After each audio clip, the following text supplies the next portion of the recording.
Israel एक छोटा सा देश, लेकिन दिमाग, तकनीक और रणनीति से आज दुनिया की बड़ी ताकतों को आंखों में आंखें डालकर बात कर रहा है। वहीं दूसरी तरफ 57 मुस्लिम देश, जिसमें से कई के पास तेल, दौलत और जनसंख्या की ताकत है। पाकिस्तान, तुर्की, सऊदी अरब और कतर जैसे देश, 57 मुस्लिम देश एकजुट हों तो दुनिया की तस्वीर बदल सकती है।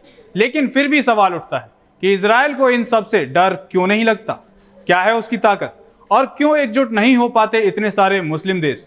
और अगर ये सभी मुस्लिम देश एकजुट होकर अरब नाटो बना दे तो क्या भारत को उससे क्या खतरा हो सकता है? इसी पर देखिए हमारी ये खास रिपोर्ट। इजराइल के कतर पर हमले के बाद 50 से ज्यादा मुस्लिम देशों को एक ही मंच पर लाने का काम कर दिया।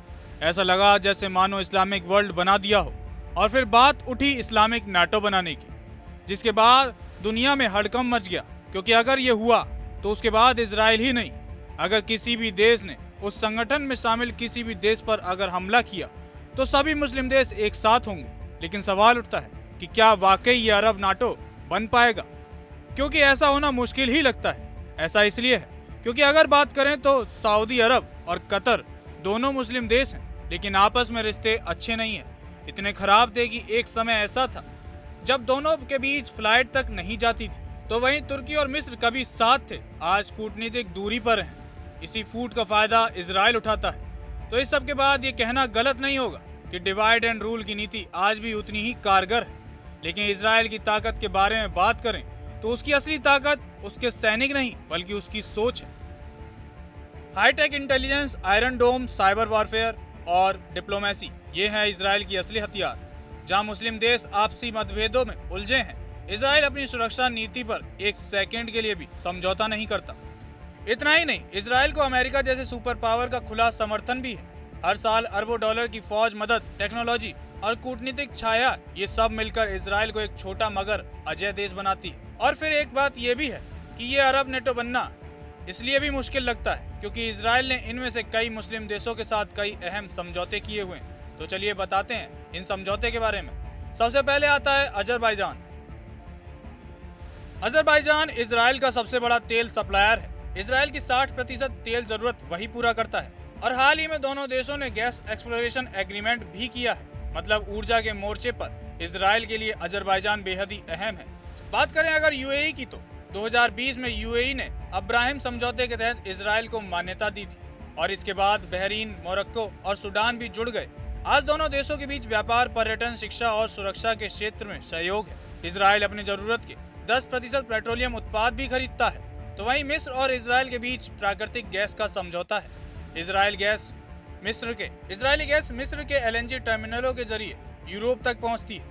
और हर साल अरबों डॉलर्स का ये कारोबार दोनों देशों के रिश्तों को मजबूती देता है। अगर सऊदी अरब की बात करें तो सऊदी हूती विद्रोहियों से परेशान है जो कि ईरान समर्थित है और सऊदी पर ड्रोन और मिसाइल हमले करता रहता है। तो ऐसे में सऊदी ये अच्छे से जानता है कि इजराइल हूती विद्रोहियों के खिलाफ उसके लिए एक सुरक्षा की गारंटी जैसा है। क्योंकि इजराइल का कमजोर पड़ना, इसका सीधा मतलब है कि ईरान और हूती विद्रोहियों का मजबूत होना।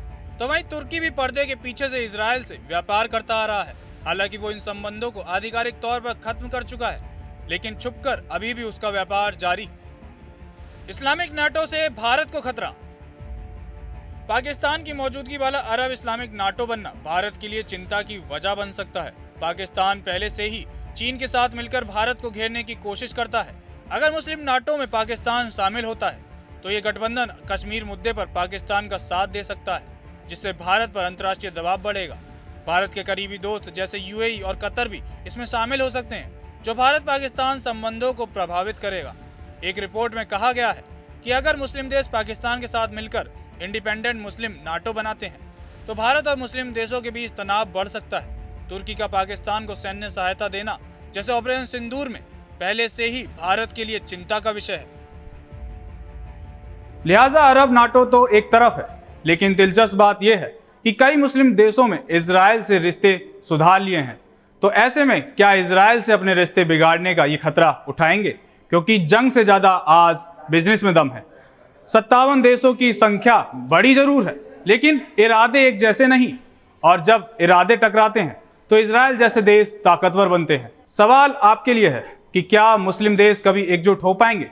या इजराइल की रणनीति हमेशा हावी रहेगी? इसका जवाब आप हमें कमेंट सेक्शन में ज़रूर दें।